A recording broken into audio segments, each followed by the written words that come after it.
Hi, hi everyone. I'm really excited to host Peter Young, Managing Director of Free Private Cities Foundation.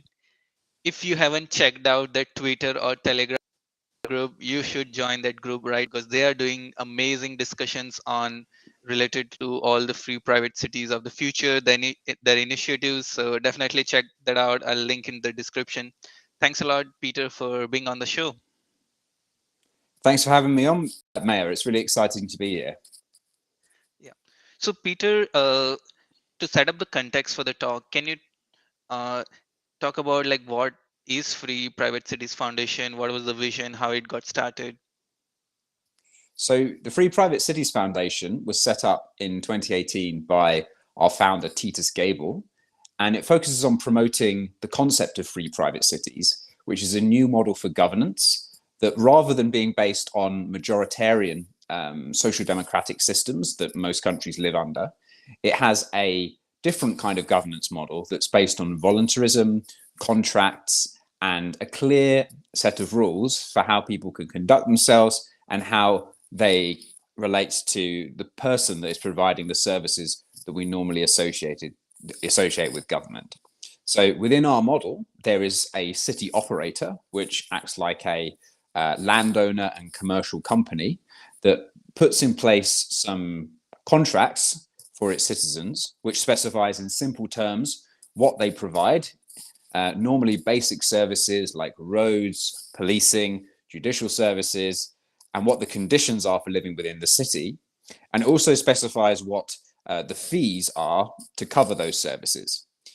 The problem we have today is that in most societies, rather than treating things like infrastructure and policing more like services, like we do in other areas of the economy, we try and fund them via a very complicated system of taxation. And taxation in itself is growing more and more complex by the year. If you look at the US tax code, for example, it was only 500 pages long in the year 1939, and it's now over 74,000 pages long. And of course, the more you try and regulate economies and the more complicated you make taxation, the more deadweight loss there is associated with the process of calculating what is owed, by whom, to whom.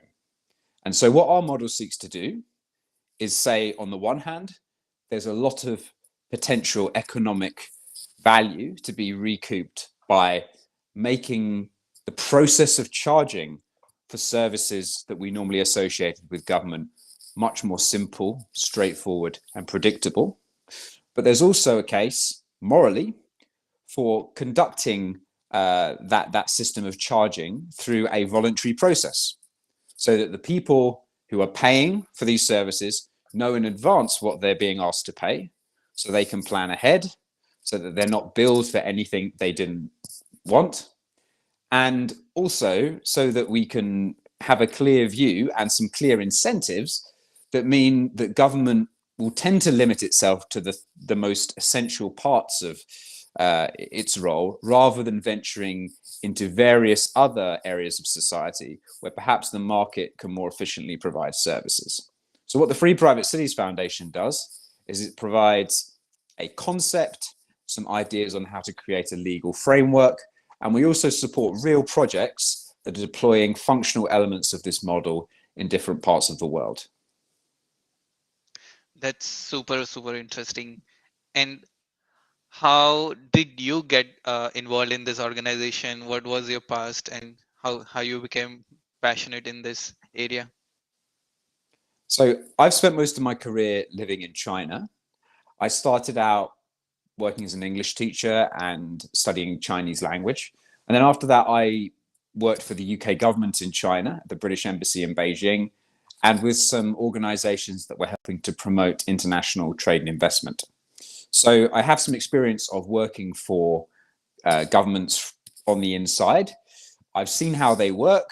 I've seen how, for example, governments like the UK in Western developed nations function. And I've also seen how governments like China in the what some people call the developing world, but Others might say that in more ways China is becoming much more developed than Western countries. But the important fact is that China has a very different kind of governance model, different way of doing things to the UK. And through this process, I became very interested in governance in general, how it's done, how it's funded, whether it's efficient or not, and what the economic ideas are that drives decision making within government structures. And it was a turning point for me was around the year 2017 when I actually moved out of the British Embassy and started working more independently. And I became exposed as an independent worker. I was working for a UK company that was headquartered in London, and I was sort of stationed out in Beijing. And I worked in a co-working space there where there were a lot of companies doing innovative things with Bitcoin. And it was really through discovering Bitcoin that I started to ask some very fundamental questions about money, which opened up a lot of further questions about economics in general. And when working for the government and when working in the sort of mainstream business world, I'd been exposed to lots of Keynesian ideas about how economic phenomena are explained. And from the year 2017, I was introduced to an alternative school of thought in economics called the Austrian School, which is largely based on the ideas of Karl Menger, Ludwig von Bumbaruck, Ludwig von Mises, Murray Rothbard, people like this. And I found these ideas much more convincing and a much more helpful way of interpreting the world than the ideas I'd been exposed to.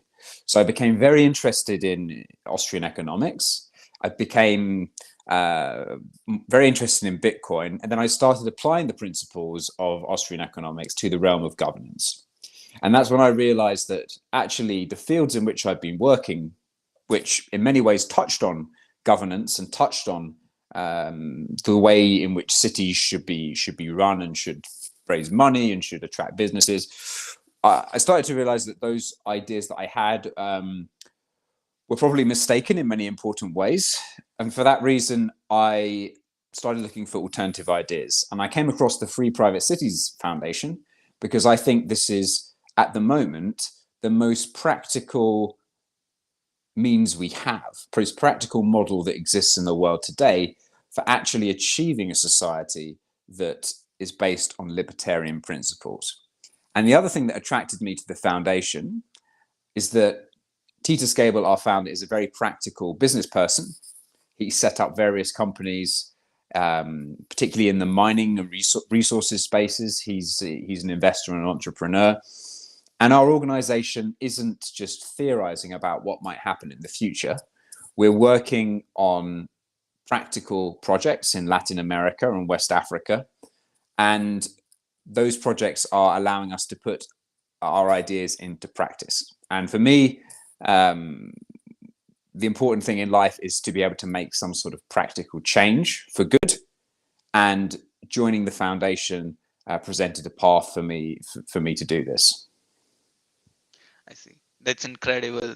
And I was about to ask, like, if you can do a deep dive, how you're translating the theory into application with a case study, and like, what are the challenges you're facing when you're applying this theory?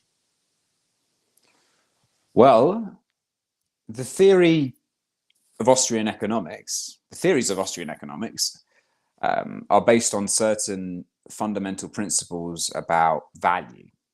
One of the key distinctions between mainstream economic theories, which are generally Keynesian theories, but there are a variety out there that are taught at universities. One key difference between those schools and the Austrian school is that the Austrian school acknowledges that there is no such thing as objective value. Value is subjective, and that means that a cup of water that is valued at, a bottle of water that is valued at $1 in a shop does not have an objective value of $1 just because it was bought in that shop by a number of people. And some people will say that that constitutes something called a market price. The Austrian school says there's nothing objective about that $1 valuation. because it is provided in a certain context. If you offer someone a bottle of water when they're in the middle of a desert and haven't drunk anything for 2 days, the value of that bottle of water to them will be much greater than $1. It might be $1,000, $2,000, or whatever. And so this is one of the key things that distinguishes the Austrian school from other schools of economics. Now, why is this relevant to free private cities and governance? Well, if we acknowledge that value is subjective, then the only way in which we can have access to the subjective value judgments of individual people is through demonstrated preference, is through them having options available to them and choosing one option over another. And there's not really another sense in which we can meaningfully talk about value if we really drill down to first principles. And so the Austrian school says that in general, the way in which you're going to maximize value in society is by creating the greatest number of choices for people and minimizing coercion and building society on the principle of voluntarism and the principle of mutual consent rather than top-down imposition of rules that restrict the activity of individuals. So the free private cities model tries to eliminate coercion entirely. And what we mean by that is that no one is forced to join a free private city. No one is forced to leave a free private city if they otherwise fulfill the terms of their contract. But what free private cities do is they offer certain specified conditions that people have the choice of voluntarily opting into or deciding that they want to choose something else. And so through that model, we think that we're going to have lots of different kinds of society, because we acknowledge as well that not everyone is the same. Not every kind of environment is desirable for every kind of person, but that's fine. That's why we have a variety of different clothes on offer in our department stores. And that's why we have a variety of different electronic products on offer, because some people have different preferences to other about what they buy, and that's good. We think that same kind of phenomenon will emerge in the field of governance. Some people will want to move to places where it's okay to smoke indoors and in pubs. Some people will prefer to be in smoke-free environments. Some people will want to be in places where you can play loud music up until 12 o'clock at night. Some people will want stricter rules on noise. And the same is true of, the width of the roads, whether people want to live in a more automobile-oriented place or in a more walkable sort of environment. There are no objective answers to the question of which of these systems is right. So our approach is to say, create the conditions through which people can exercise their judgment in order to create societies that work for the people that want to live in them, whilst at the same time can also cooperate so that we can take advantage of the economies of scale that make life so much better for everyone through trade, commerce, and exchange of ideas. I see. I was thinking for the general consensus, are there models of a DAO, token based voting, NFT based voting being explored in this space? There are some projects that are experimenting with this kind of model. One I would name is Lieberland, which is a project in Europe, which is trying to establish itself on a disputed piece of land between Serbia and Croatia. What they're trying to do there is sell a token, which gives people some voting rights for the governance of Lieberland.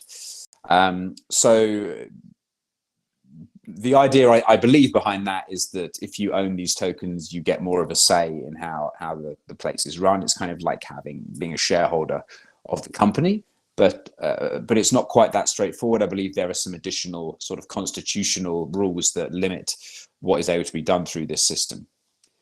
This kind of thing is being done, and as the foundation, our position is really that people are free to set up ideas like this. These are essentially entrepreneurial ventures which Mhm. face, certain empirical business challenges, and some of them will succeed and some of them won't succeed.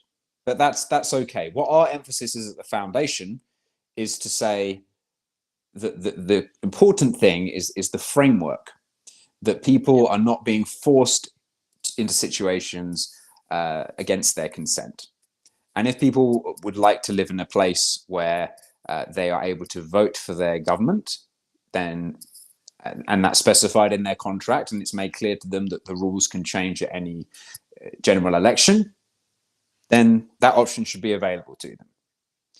But if they want to live in a place which says, actually, when I buy my iPhone, for example, most of us don't feel the need to own shares in Apple in order to influence the direction in which the iPhone develops.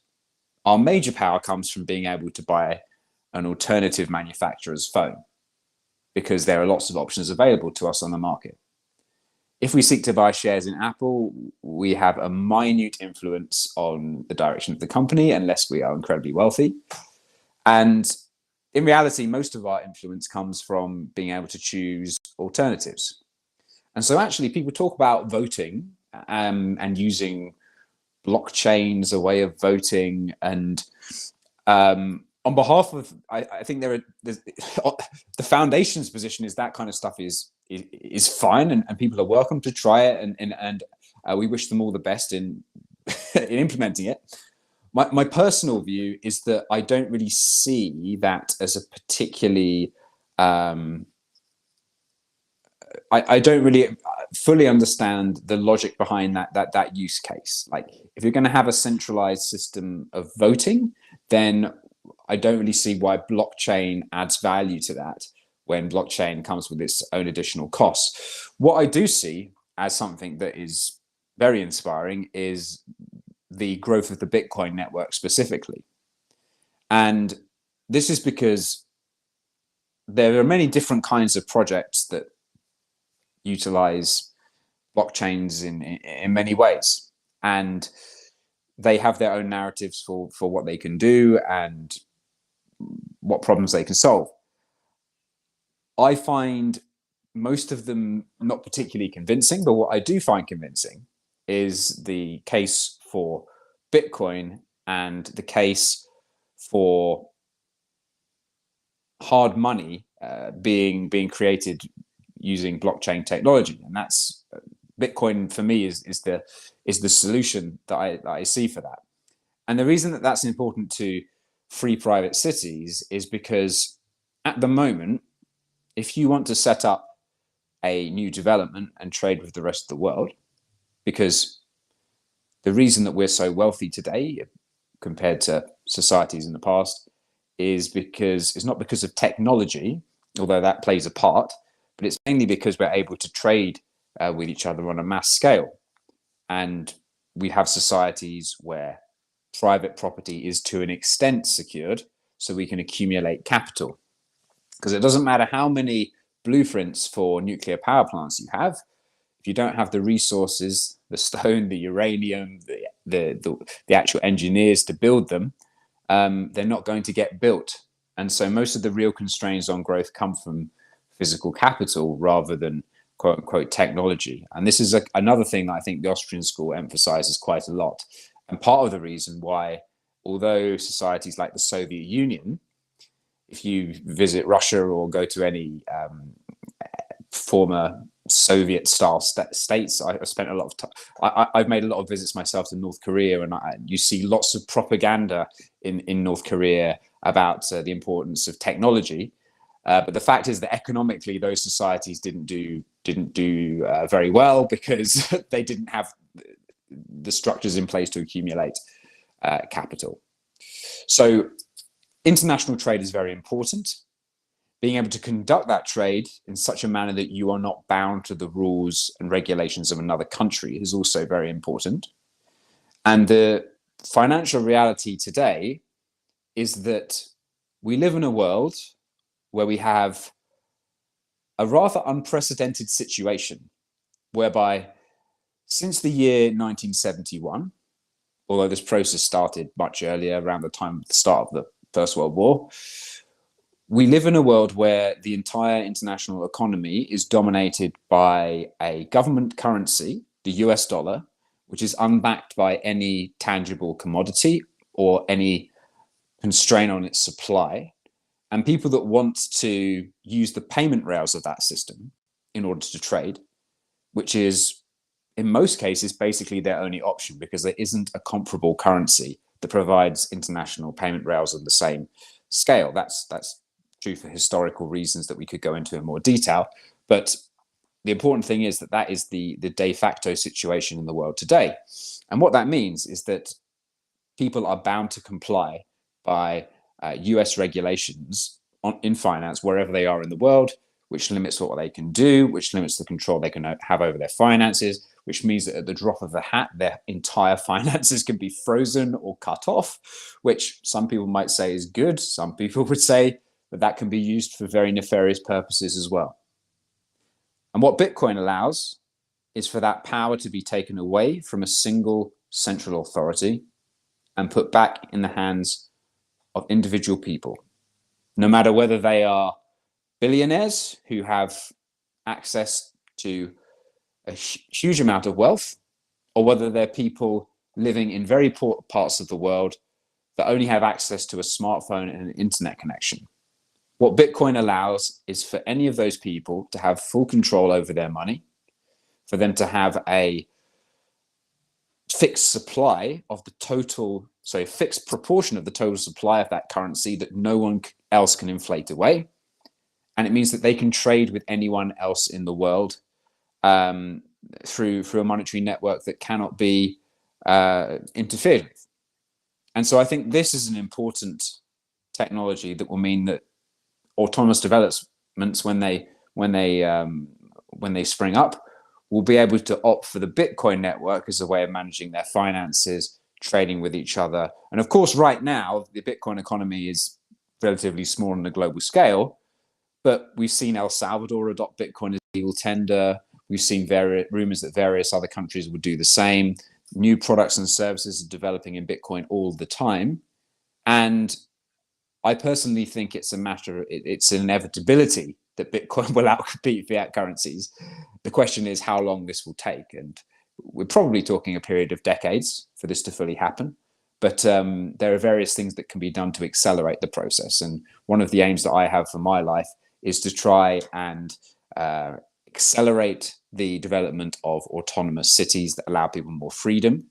And I see accelerating the adoption of Bitcoin and the development of technologies around it as a really important tool for doing so. Oh, man. There's so much to absorb. I'm very curious. So this is a very complex problem. Like defining a framework, you need to take care about like voting regulations, legal entity. Like if it's grow, it. I'm also forcing this. Like there would be like network of free private cities where like one geographical node can do trade and do all others identity passport and stuff like that for with other like uh, other free private cities. So do you foresee like once you develop the framework, like it's very modular where cities choose what kind of voting system, identity system they want to adopt, and you provide like a guideline to them? So there are various options. I think what's more likely is that something like the Hanseatic League that existed in German-speaking Europe historically might emerge, whereby lots of small autonomous entities, cities exist with their own rulers and structures, but they all trade freely. The same is true of the Italian city-states, and it's the same with true today with smaller city-states or territories like Singapore and Hong Kong. When you're small, it makes a lot of sense to have free trade with the rest of the world, because if you don't, you don't have access to as many of their goods. You pay more for their goods, which means that the prices in your economy rise, which means that the services that you export become more expensive, which means that your economy is weaker overall. This is true for a country of any size, but larger countries are able to, particularly countries that are based on a social democratic one person, one vote system, where one strategy for winning elections is to try and appease certain target groups by giving them benefits that do something good for them, but actually come at the expense of the rest of the population. For countries in that position, you can do a lot of stuff without people really noticing what's going on, and the economic consequences of your decisions are less clear to both you and the population. And so offering concessions and subsidies to special interest groups can be a winning strategy if you have a one person, one vote system. Whereas if you're a small state, policies that damage your economy become much more apparent much more quickly.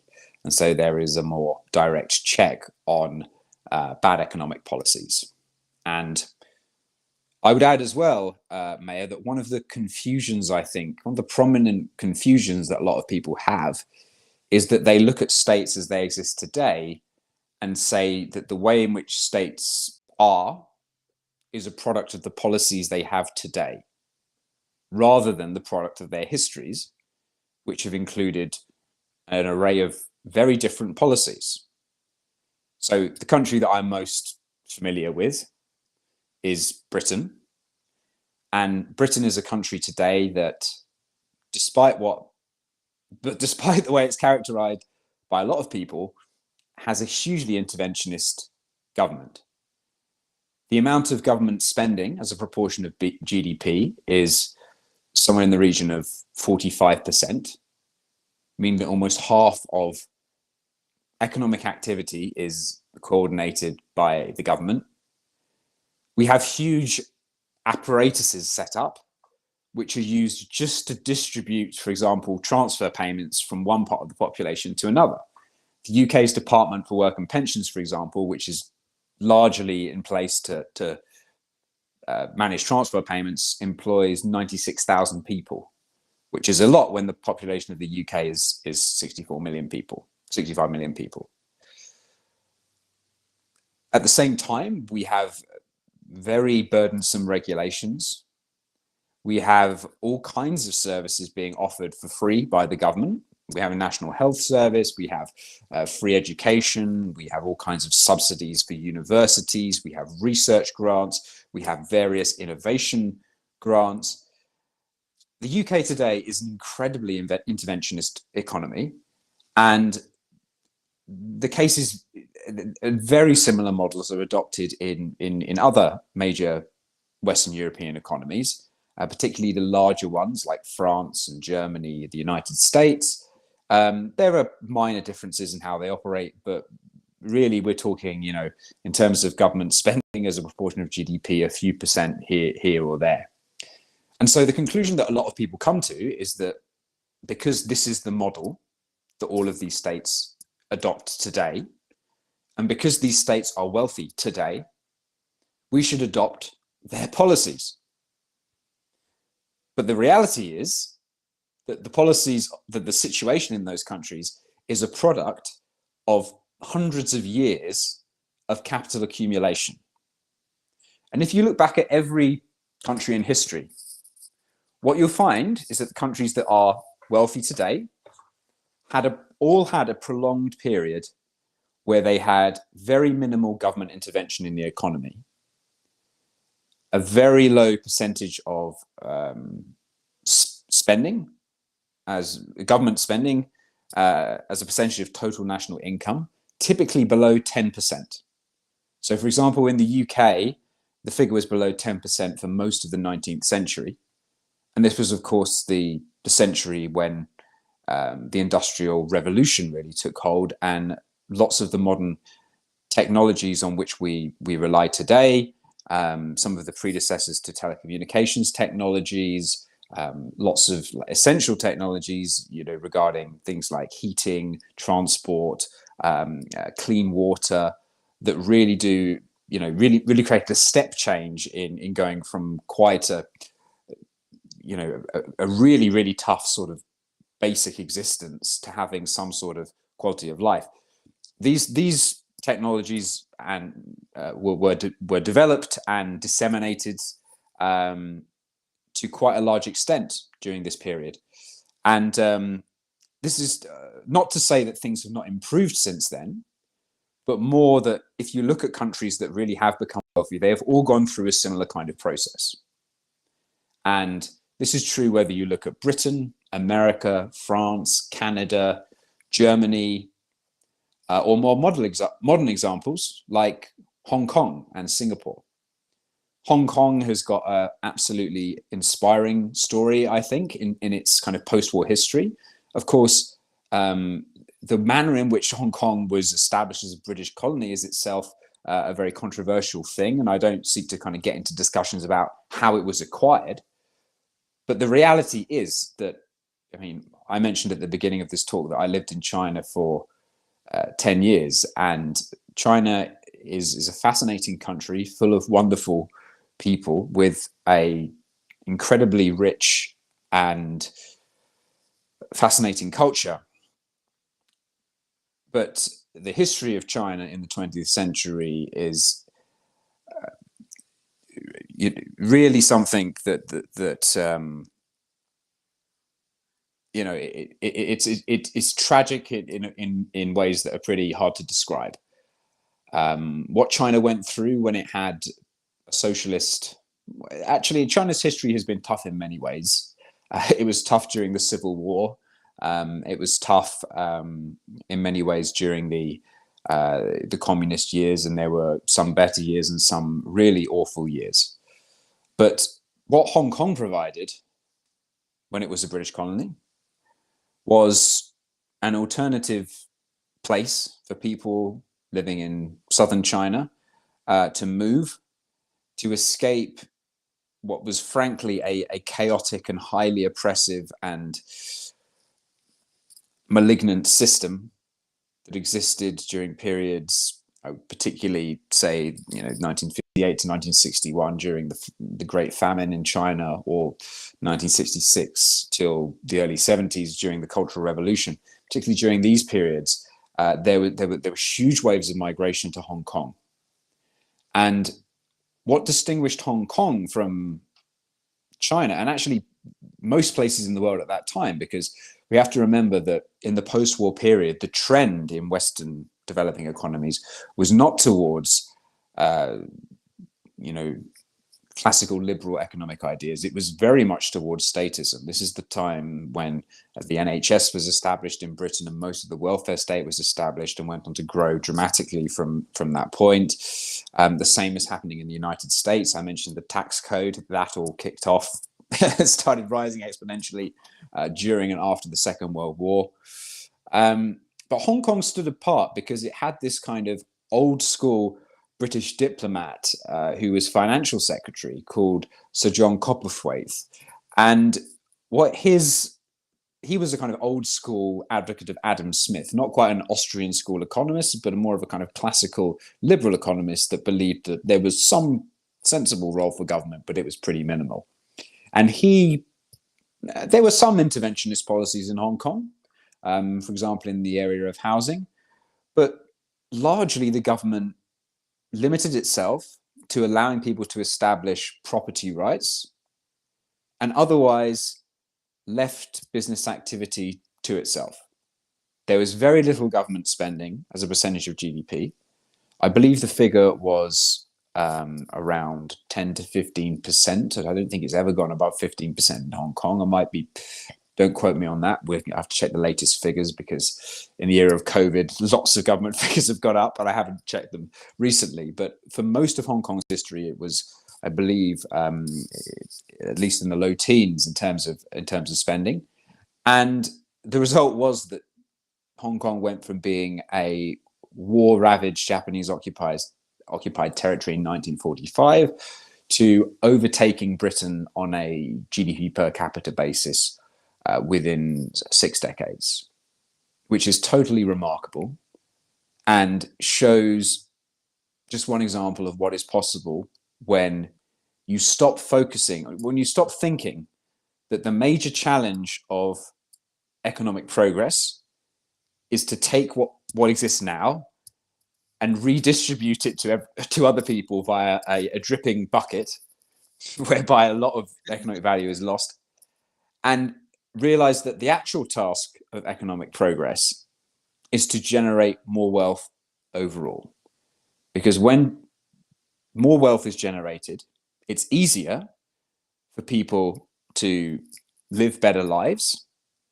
And when people can live better lives and have more resources available to them, they can then use those resources to help the people that really are in a situation where they can't support themselves. And it's a reality that there will always be people within our society who we love and cherish, who have disabilities, that are unable to support themselves financially, that need to be supported by others. And our approach is to say that for problems like that, the solution is to create more resources, because the resources are the things that are needed to help people. And I don't just mean material resources, I mean human time, structures, organizations, opportunities to volunteer. These things all become more possible once basic needs are provided for people and you have an economy that is producing more of the things that people value. So that is the focus of the Free Private Cities Foundation. And we take that focus because we think that not only does the economic theory clearly support our approach, but also there are some powerful lessons from history that we can learn that we think should be applied more practically today. I see. Uh, I'm wondering in terms of like architecture and construction point of view. Let's say in this private cities, in current ways of working, we follow building code, which determines like the safety of the building, so it doesn't fall and stuff like that. Fire safety. Who decides this building code in free private cities? And like with this free private cities growing bigger, what if the same thing happens which happened in states where you start with a small document but it goes to 7,000 pages long? That's a great question. Have you ever visited Britain, Maya? No. Well, if you do, I'd love to host you and give you a tour of some of the towns, the beautiful towns and cities that there are in the country. And one of the things that you'll notice is that if you go to a place, you know, not you can understand why a capital city like London might be full of beautiful houses. But if you go to somewhere like Bristol, you'll notice that there aren't just, you know, a handful of really nice old houses. You'll notice that there are a huge number of very, very nicely built houses that were built during the 19th century, during this time where government regulation in general was very low and the country was on a gold standard. The economic model was very different. The population was something like half of what it is today, around the turn of the around 1900. But yet today, still, this kind of housing, which is by far the most beautiful housing in most British towns and cities, was built during that period. And during that entire period, there was virtually no regulation whatsoever determining what you could and couldn't build. It was determined by private landowners, essentially. And it was only really around the start of the First World War that certain regulations around building started to come in. And then there was a big move. I think it was in 1945 when again, lots of things happened around 1945 after the end of the Second World War, when I think it was called the Town and Country Planning Act came into place, which drastically increased the amount of regulation there is around buildings. And now this kind of thing is, you can make a case that it's great that buildings have to meet certain standards in order to be built.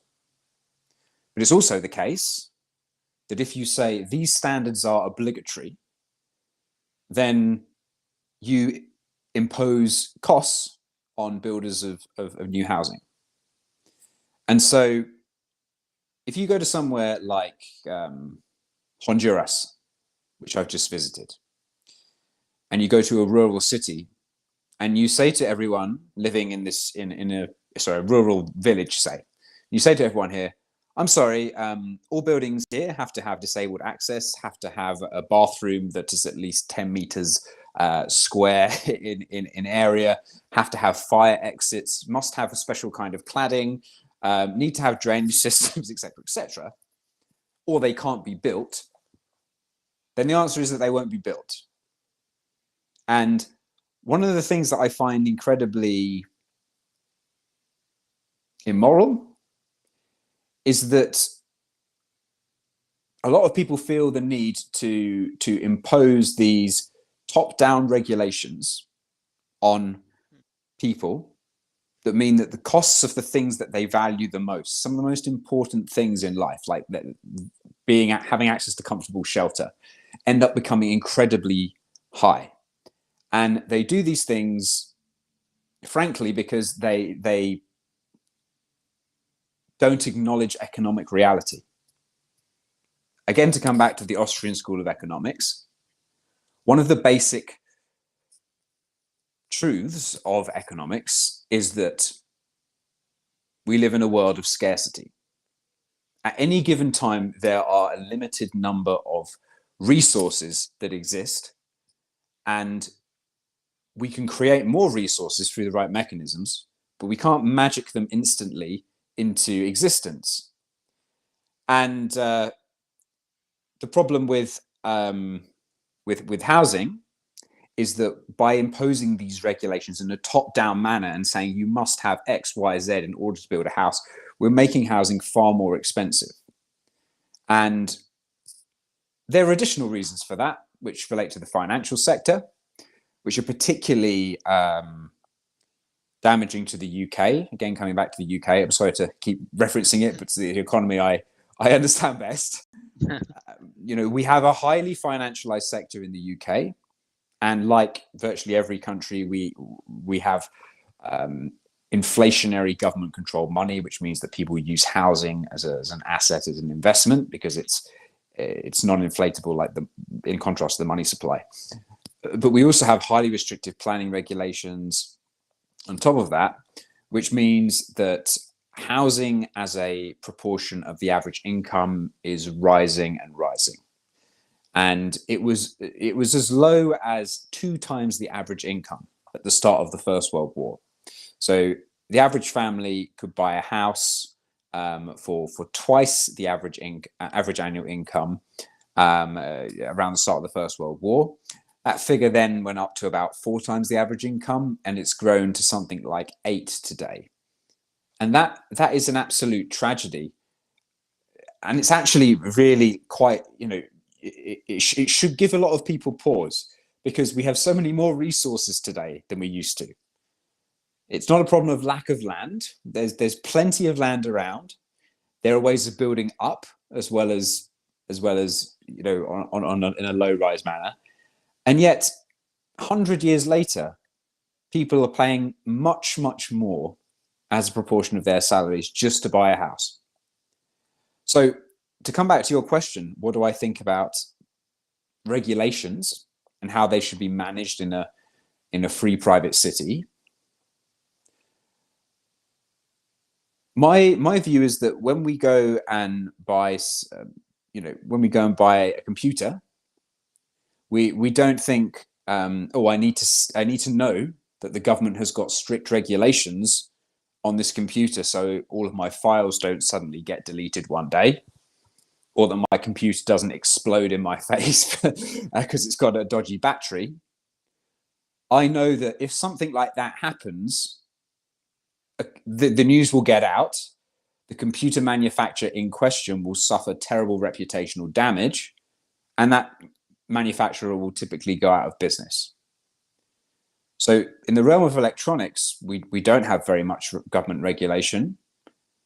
We see that prices of electronics are falling dramatically every year, and the quality is improving dramatically every year, despite the fact that the government is inflating the money supply. Like actual nominal prices of goods tend to fall in the electronics sector because it's very lightly regulated. And yet we think that in other areas like building, these principles won't apply. And I disagree. I think that if you have a housing company that is building shoddy housing, the word will get out, and people will see that this is not a good company to work with. And exactly the same way that it works with electronics or clothing or online services, whatever it is. And if you have restrictions that are placed from the top down, that just means that the resources that you want to create that actually improve people's lives, especially those who really need them, that are at the bottom of the socioeconomic ladder, just don't get created. And so I think that in free private cities, of course, there may be some people that say, I want to have a bit of regulation just so I know that, like, you know, I don't need to think about it. Everything in this place has got a fire extinguisher in every corner or whatever. Fine, some people may want to have that, but they will pay a bit more for that service. But I think in general, the ones that will tend to win out are the ones that minimize the role of regulation, minimize top-down coercion, and allow the market to provide these goods. Because people often say, you know, without the market, without the state, how would we provide healthcare, education, etc.? My response is, healthcare and education are far too important to be dealt with via a bureaucratic and inefficient means.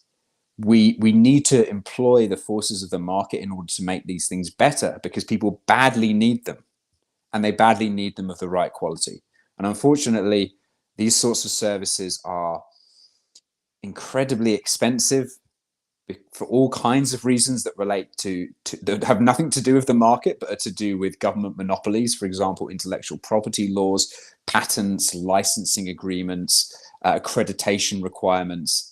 And in a free private city, people would be free to make a decision about how much they're willing to pay for a service, what level of accreditation they require, and they could make those choices for themselves. And I think that would make everyone better off. And this is particularly important for people that don't have the resources to you know, pay really high prices for medical care, education, housing, etc.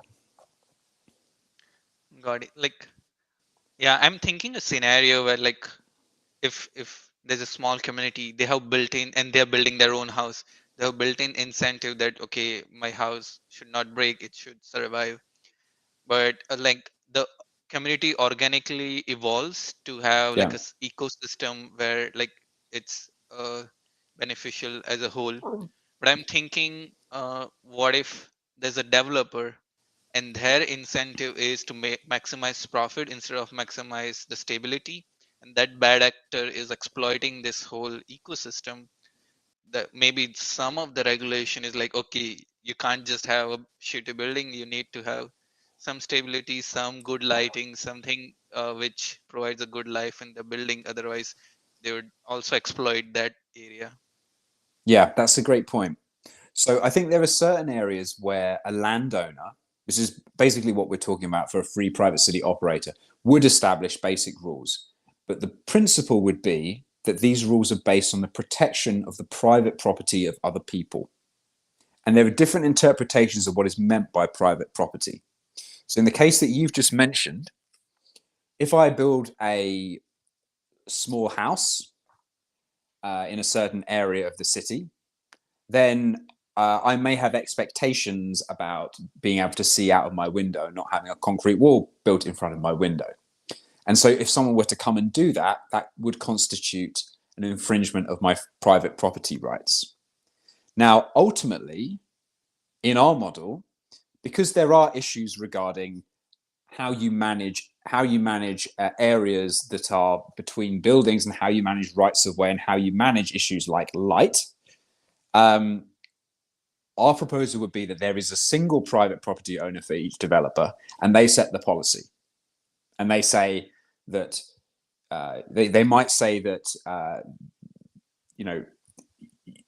what you can do is you can buy an area of land and build on it, and you can choose to just have access to that land, and there's no restrictions about what can be built around you beyond basic rules like, I think things like universal rules around noise might be things that you could just easily apply. But there might be additional options for preventing problems like access to light in your area. And there's actually a project in Honduras called Prospera, which is one of the newly developed zones for economic development and employment, more commonly known as ZEs, which has actually developed some quite sophisticated policy in this area. And what they allow developers to do is not only to buy areas of land, which is the policy in most traditional states where you buy a square footage of land, and then basically the state has certain rules that it says you must not build over this height, you must not you must not develop something that looks like this or that. What Prospera does is they say you can buy land, but you can also buy space around the land by the cubic meter. So if you're someone who is intent on, for example, building a skyscraper, you could go to Prosper and say, I would like to take out a purchase contract for an area of land that's 100 square meters, but also extends 200 meters into the air, because this is going to be a skyscraper type project. And then what Prospera might do is say, okay, well, that airspace is currently free, in which case they can set a market price and they can sell it. Or it may be that a nearby owner has said, I'm going to buy a property and I'm also going to buy rights to some of the area around the property because I don't want there to be loads of really tall buildings. And they might have to pay a very high price for that because it prevents the economic opportunity for these skyscrapers to develop, but they would have that option available to them. And what this means is that systems can be set up so that issues like the ones you describe can be solved in a manner that provides the greatest possible protection to people that are at all levels of socioeconomic development. The principle should be that if you have private property, that is protected. It cannot be infringed upon.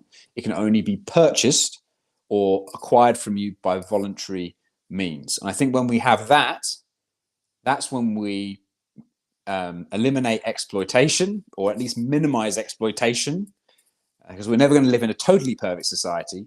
But our aim should always be to minimize exploitation and come up with systems that allow coercion to be the least exerted, that allow powerful organizations to have the least amount of control over people that don't want to be subject to their ideas about how things should be run. And I think that actually, when you think this through from the proper philosophical and economic perspective, you realize that this is actually what most people want. They're not anti-business, but they do see that sometimes businesses are allowed to do things which aren't fair. But when it comes down to it, the things that they tend to be worried about are, situations where their rights are violated. And so our system treats every citizen as a valued customer with a clear contract, clear terms and conditions, and places their rights at the front and center of their relationship with the government and the other people that are living in the city. Got it. What's your recommendations on how architects, construction guys, urban planners can be part of this revolutionary? So I think personally that architects and planners have a pretty tough time, because if you want to become a certified architect, you're probably looking at like 10 years in education, a lot of debt. It's an area that's appealing to a lot of people because it's kind of a creative field, and architecture is inspiring. It People, I think, are drawn to the idea of building something that lasts, that will outlast them, that leaves a mark on the world, where they can point at something and say, I built that. And that's something that's very appealing to a lot of people. So lots of people go into architecture and are inspired to become architects at a young age. But unfortunately, the problem we have is that there are a lot of costs associated with building buildings. There's also there's kind of an oversupply, I would say, of people that want to be architects, which means that actually when you come out of that 10-year process of training for architecture, you're in a lot of debt typically, and you're not on a particularly high salary. And then at the same time, all of the creativity you imagined you'd be able to exercise as a teenager deciding on your university course is actually unable to be exercised because there are so many regulations on what you can and can't do. These vary from country to country, but for most, you're going to be quite limited in the designs that you can implement. And a large part of the career of architects, particularly junior architects, unfortunately, will be undertaking bureaucratic tasks like filling in planning permission forms, making sure that their new design is compliant with various regulations. And I think that architects are getting a really bad deal, because what they want to do is build things that serve society and that exercise their creativity and that make the world a more interesting place.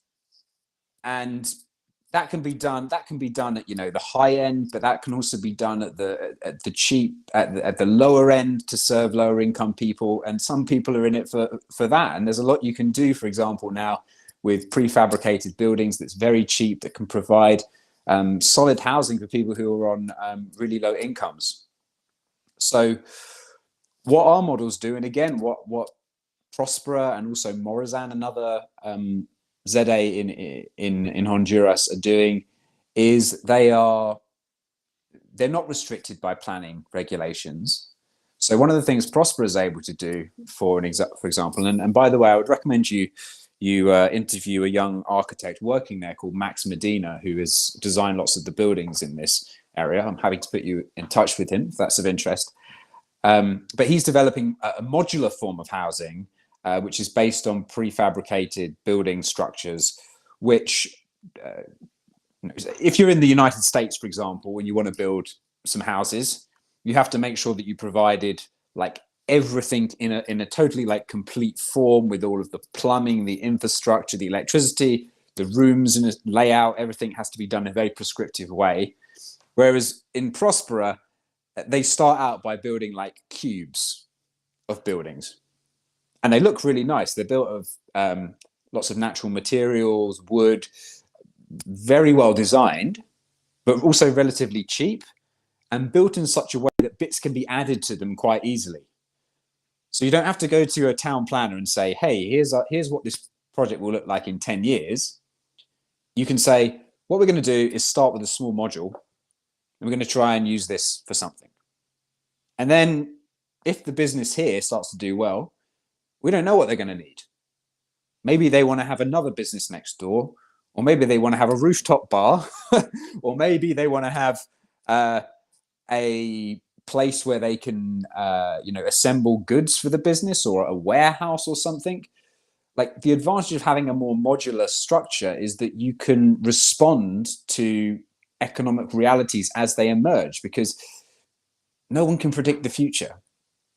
And in a way, that's a good thing, because it means that we can grasp, well, no one can predict the future. And when we accept that we can't predict the future, and we plan in a way that allows us to adapt, it means that we can grasp new opportunities when they come up.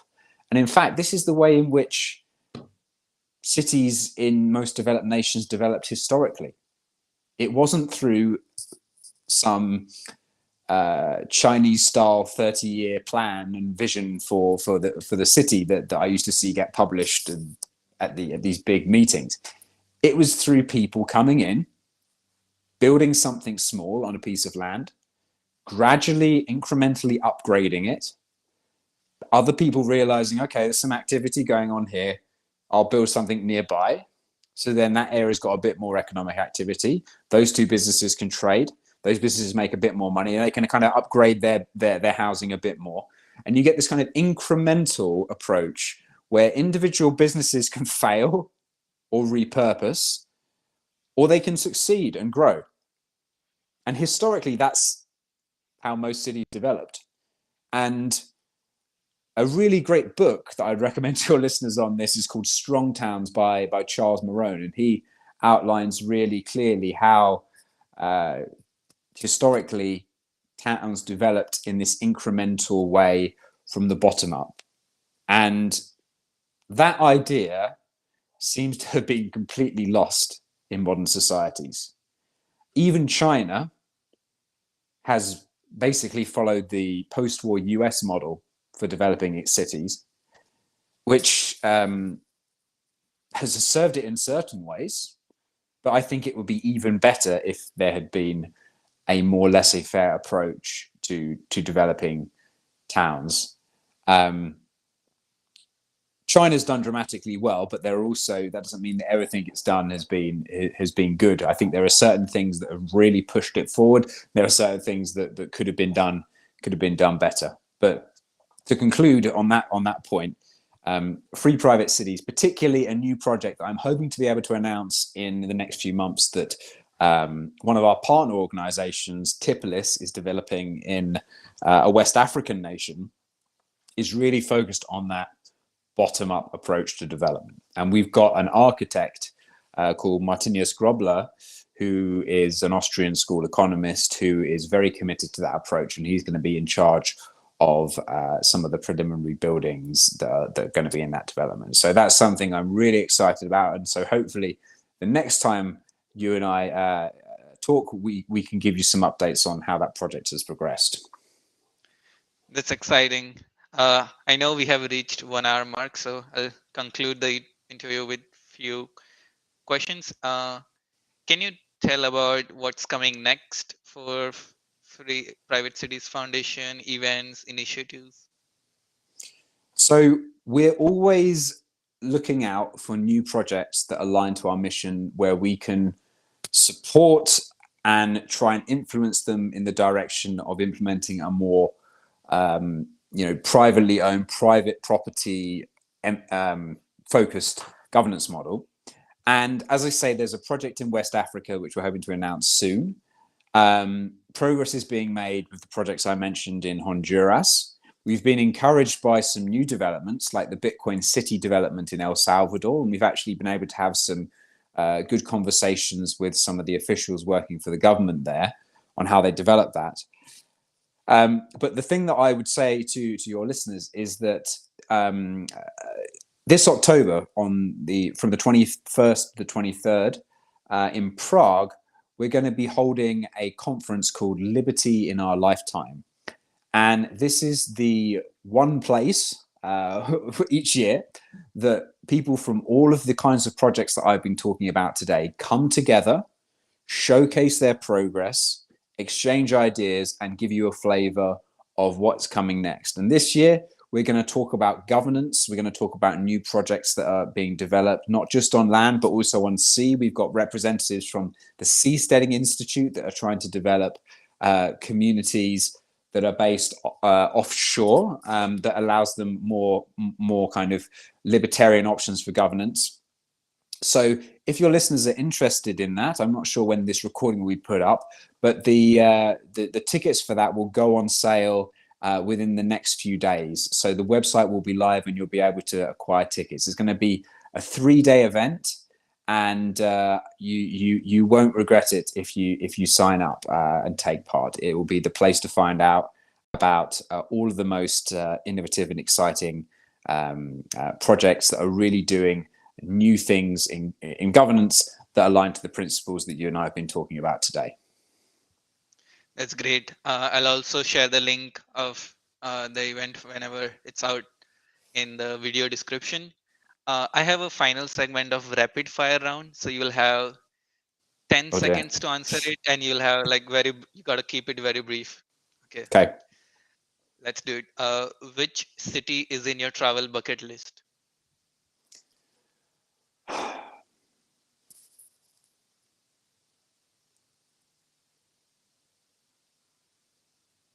I've got to go back to Hong Kong. Sorry, that was a Okay. really long wait. Yeah. Your favorite book which made a big impact in your life? Human Action by Ludwig von Mises. Uh, who is your role model? Seyfedina Moose. Your favorite movie?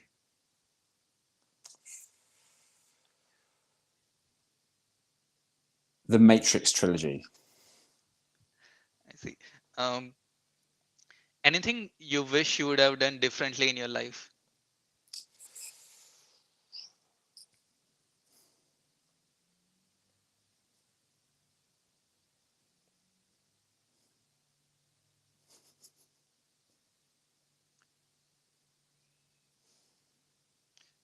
Time is running up. You know what? When I was young, I used to go out partying a lot, and spent a lot of time on nightlife. And actually, now I don't drink alcohol at all, and I find more fulfilling ways to spend my time.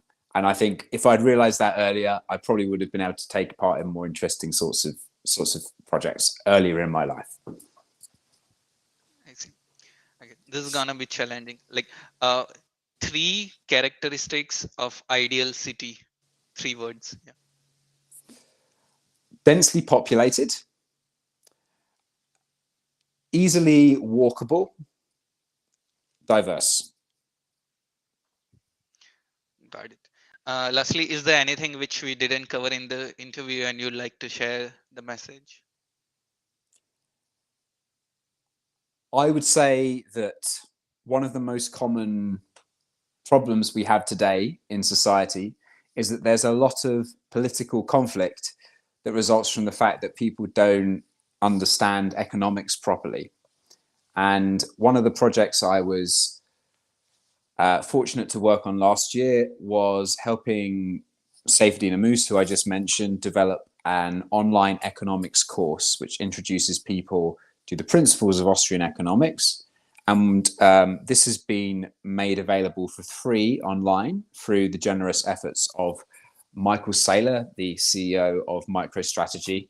So if anyone is interested in Austrian economics and how it differs from other schools of economics, we've made that course available for free. And so if you could put a link to that in the show notes, then any of your listeners are able to access that material and learn the principles of the school through it.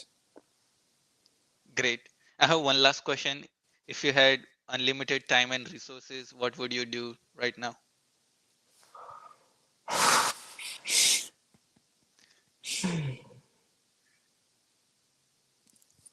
One of the central insights of economics is that actually there's only one ultimate resource. You can create more of everything as long as you have more of this resource, which is human time. And there's a brilliant book by an economist called Julian Simon called The Ultimate Resource. And what he shows is that when you have free economies, people cooperating without much coercion, the number of resources that we think of as finite, like oil, metals, wheat, whatever it happens to be, goes up and up and up every year because we find more innovative ways of producing them and accumulate capital that allows us to do this with a small amount of human labor. So if I had unlimited time and resources, I would say that we would be living in a nirvana where everything was possible and all of our needs were fulfilled. But to respond to your question, I would just say that perhaps my insight to leave people with is that um, you can make more of any resource as long as you've got human time. And human time is the most valuable thing you have. And that's an economic truth, but that's also a truth that you can take with you and apply to your life in a more spiritual kind of way. So make sure that you place a priority on how you spend your time wisely, because there's nothing scarcer than time. Oh my God, that's a great way to end the interview. Thanks a lot, Peter. I had a great time hosting you. And for all the listeners and viewers who are watching this till the end, please like, share. There is a content out on the channel on metaverse, blockchain for AEC, AI for AEC, and tech. So thanks for listening and thanks for joining. Bye, Peter. Thank you, Mayor, and thank you so much for the invitation. I really appreciate it, and I wish you all the best with your work.